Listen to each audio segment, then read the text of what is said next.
Alô, amigas e amigos, programa Universidade do Espírito do projeto UniEspírito, projeto da Universidade Internacional de Ciências do Espírito. O nosso site www.uniespirito.com.br, vou repetir, uniespirito.com.br, e você em nosso site tem acesso também a vídeos e programações da TV Uniespírito, uma web TV, ainda que embrionária, mas vale a pena você assistir, e também as aulas da pós-graduação em Medicina e Espiritualidade, cujos vídeos, melhor dizendo, os DVDs das aulas estão à sua disposição para você adquirir. Nós temos também CDs falando de espiritualidade e medicina, falando sobre depressão, ansiedade, os status de loucura, sobre medos, pânicos. E você acesse o nosso site que você vai conhecer um pouco desse universo da relação entre ciência, espiritualidade, medicina e espiritualidade. Você sabe que, vamos dizer assim, no finalzinho do século XIX, começo do século XX, houve uma série de pesquisadores na Europa que devotavam interesse às pesquisas psíquicas. Haja visto que no século XIX, lá pelos idos de 1860, 1857, 1870, foi a época de codificação da doutrina dos espíritos por Allan Kardec, no esteio de uma série de pesquisas que vinham sendo feitas, seja na Inglaterra, seja na Alemanha, seja na França ou na Itália. Eram inúmeros os pesquisadores, sendo que um deles era o professor Allan Kardec, cujo nome, que na verdade é um pseudônimo, o nome real dele é Hippolyte Léon Denisard Rivail, e posteriormente essas pesquisas espiríticas sobre a relação entre o mundo espiritual e o mundo corporal acabam contagiando a famosa escola do professor Charcot no Hospital Salpêtrière em Paris, que era um hospital de psiquiatria que ainda existe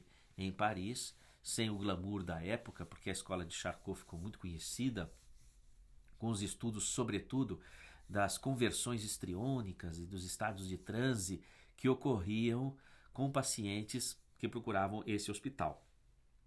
Muito bem. Um dos alunos do professor Charcot foi o Freud. O Freud, ele havia terminado a sua tese de mestrado estudando impregnação pela prata em neurônios, estudos histológicos, estudos da ultraestrutura do cérebro, dos neurônios. E ele resolve ser um médico prático.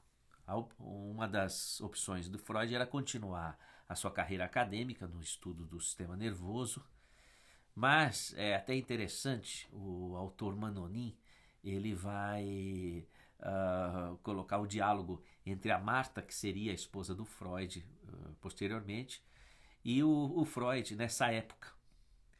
E o Freud resolve se inscrever no curso do professor Charcot, em Paris, Salpêtrière, para se tornar um médico prático. E a Marta, com quem Freud depois viria a se casar, e eles estavam programando se casar, questiona, fala: Freud, mas você está seguindo uma carreira tão brilhante na Universidade de Viena e podendo se tornar um docente da universidade, um pesquisador da universidade, como é que você vai abandonar tudo isso e vai se aventurar aí numa formação de médico prático? Como é que é isso e tal?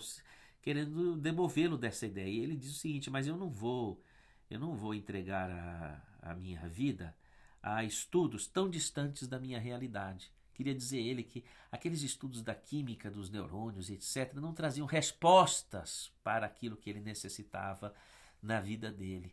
Então ele dizia: eu não vou entregar minha vida para uma ciência tão distante da minha realidade, das minhas questões. Mas eu gostaria, assim ele dizendo, não é? Eu gostaria de usufruir do saber e da ciência em benefício da minha construção, da minha vida.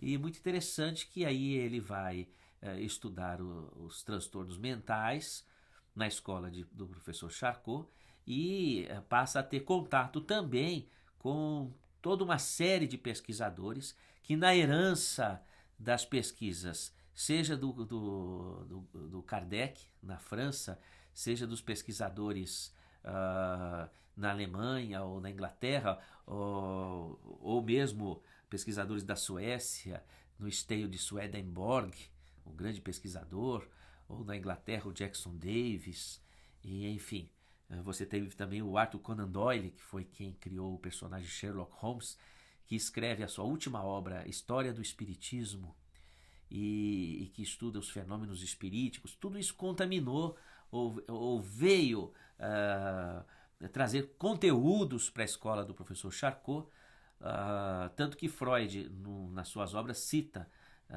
um dos pesquisadores, que foi o Albert Scherenknozzi, que pesquisava fenômenos físicos da mediunidade, materialização de espíritos, fenômenos de ectoplasmia, numa obra que existe em francês chamada Les Phénomènes physiques de la médiumnité.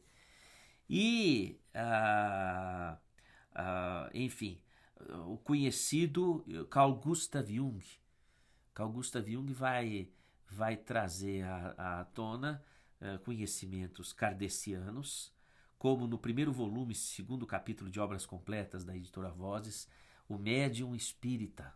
Ele vai dizer, por exemplo, dos seus estudos numa médium que recebia, inclusive, familiares do Jung espiritualmente, e numa dissertação muito interessante sobre mediunidade, e o Jung ele vai trazer essas noções. Também o Gustave Geley, que foi médico em Lyon, portanto a mesma cidade de Kardec, e que leva o conhecimento de Kardec para a escola do professor Charcot, e escreve, dentre muitas obras, o Ser Subconsciente, avaliando que seria importante mapearmos a anatomia do psiquismo, coisa que Freud vai fazer posteriormente, nos estudos daquilo que ele chamou de id, ego e superego. Já comento alguma coisa a respeito daqui a pouco. E poderíamos dizer que o Gustave Geley faz uma associação entre aspectos da anatomia psíquica, da estrutura psíquica, e as questões espirituais, porque ele traz esse conhecimento de Kardec para a escola de Charcot. Mas o Freud, de fato, ele vai pesquisar a alma humana. O Freud usava o termo alma, ele não utilizava o termo psique. A psicologia se desvencilhou da essência do termo psique, que significa alma. E é interessante que, sobretudo nos estudos das conversões histriônicas, de inúmeras patologias mentais em que não se encontrava uma lesão física. Como hoje, muitas patologias psiquiátricas, você faz uma tomografia, faz um eletroencefalograma, faz e busca e você não encontra alteração nenhuma. Você fala, puxa, mas onde é que está a doença? Onde é que ela se localiza, uma vez que não se encontra alterações nos exames? Então Freud, natural que não havia esses exames mais aprofundados na época, mas pela semiologia neurológica e etc., não se encontravam lesões físicas. E Freud então desconfiou que haveria doenças da alma. E inclusive, no seu livro Interpretação de Sonhos, que é um grande livro, uma grande obra do Freud, o senso comum conhece os estudos dos sonhos que Freud inaugurou, né, vamos dizer assim. E ele demonstra que existe vida psíquica intensa, ou vida da alma intensa, mesmo quando o indivíduo está no sono, onde a atividade elétrica do cérebro está quiescente, dormente, vamos dizer assim. No entanto, ainda que haja uma dormência da atividade elétrica do cérebro, a atividade psíquica, a atividade de conteúdos da alma é muito expressiva, e podendo provocar as mais variadas reações, inclusive orgânicas, como são o caso dos pesadelos, dos sonos inquietos, e inclusive dos sonhos reais, quando o indivíduo tem premonições nos sonhos, quando o indivíduo tem encontros espirituais nos sonhos, ou mesmo a riqueza dos sonhos simbólicos que Freud vai estudar. Quer dizer, há uma atividade intensa, inclusive aumento da memória. Durante o sono você pode se recordar em sonho de coisas que você não lembraria em estado de vigília. Enfim, a grande questão é que existe vida psíquica mesmo quando o cérebro está eletricamente dormente. Então, o Freud começa a evidenciar um elemento da pessoa, ou talvez a pessoa em essência, que é a alma, e que funciona paralelamente, embora de forma interagente, com o cérebro, com o organismo. Dá a impressão, quando Freud vai desenvolver a psicanálise, quando ele coloca o paciente no divã, que é ele deita, o paciente se deita ali no divã, e ele dá as costas para o paciente. A ideia é como se ele dissesse assim: olha, meu amigo, joga teu corpo ali no divã, porque a conversa é de alma para alma. Então eu entendo até que a interpretação de sonhos de Freud é uma das evidências mais gritantes da prova da existência da alma. E Freud ele vai trabalhar em essência com aquilo que é chamado de trio parental, a relação pai, mãe, filho, no entendimento da dinâmica do nosso comportamento, do nosso psiquismo ou do funcionamento da expressão de nossa alma.